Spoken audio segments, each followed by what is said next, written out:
Once upon a time, there was a traveler. Not a traveler of maps or miles, but a traveler of moments. This traveler did not always know where they were going, but they always knew when they had arrived at a crossroads. The crossroads never looked the same twice. Sometimes it appeared as a quiet choice, sometimes as a storm, sometimes as a whisper that said, "Something must change." And every time the traveler reached one of these places, something invisible arrived first. Imagination. Imagination did not knock.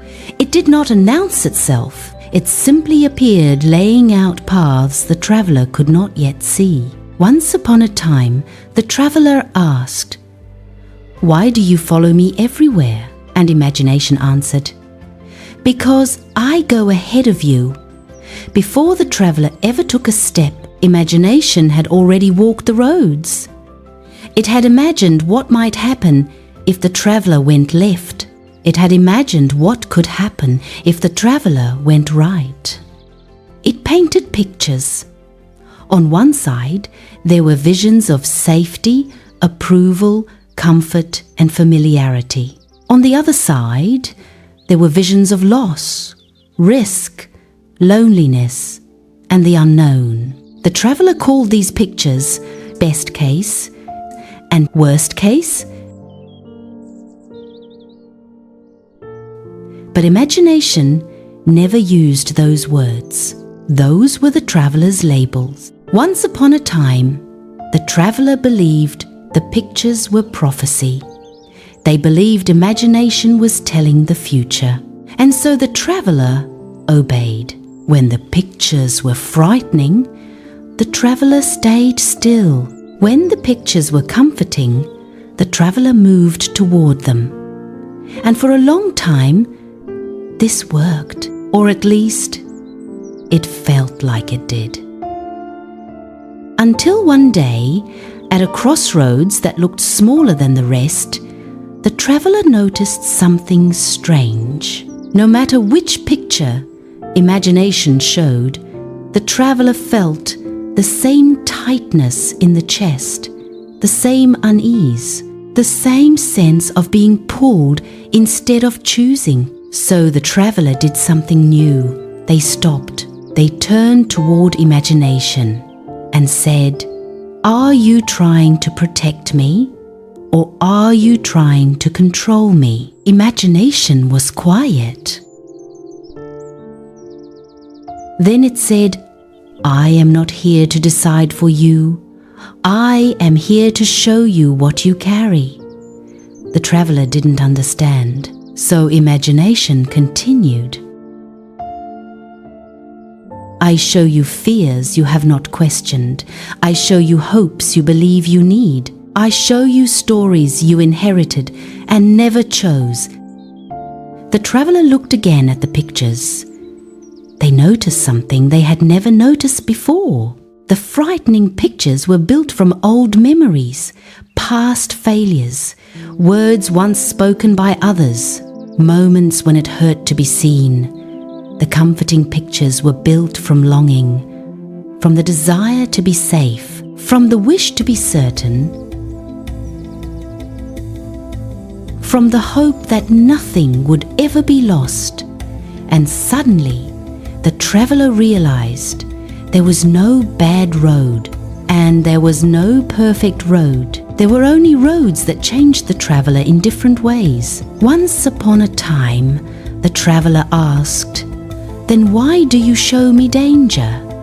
Imagination replied, "Because you once learned that danger meant death.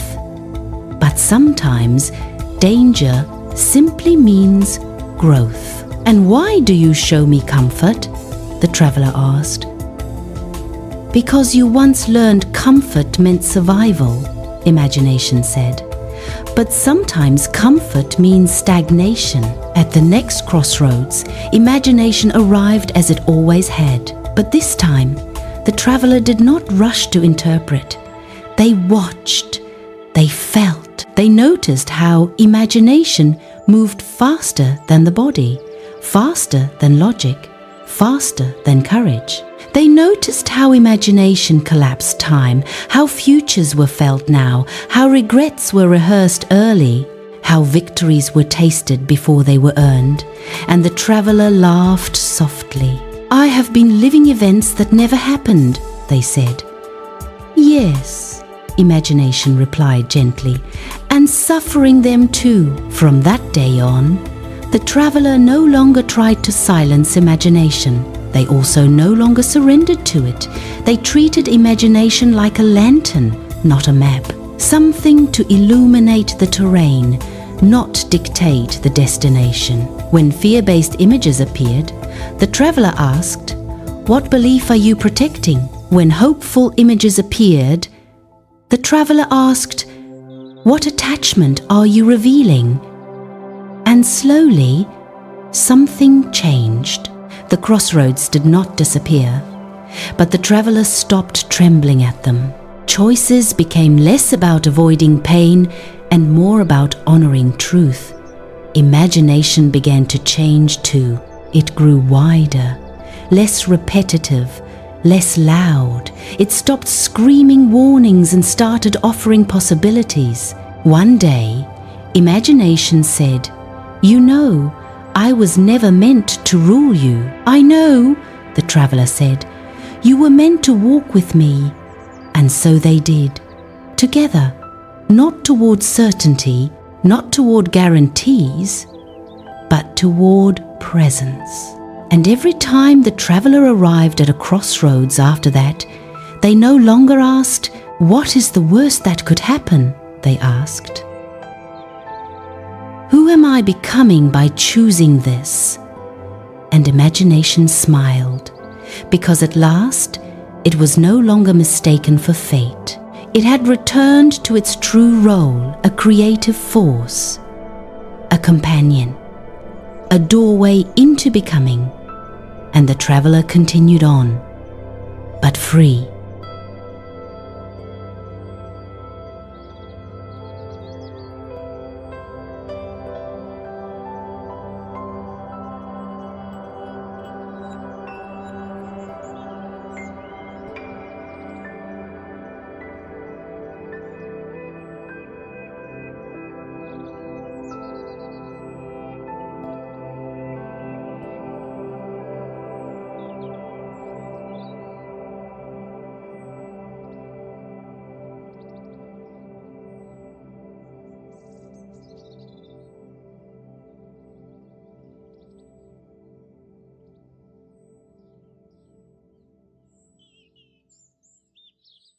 It all starts with a glowing screen, promising something almost magical. Curiosity takes over, and the session begins. Harmony is restored, and the unexpected journey feels truly worthwhile.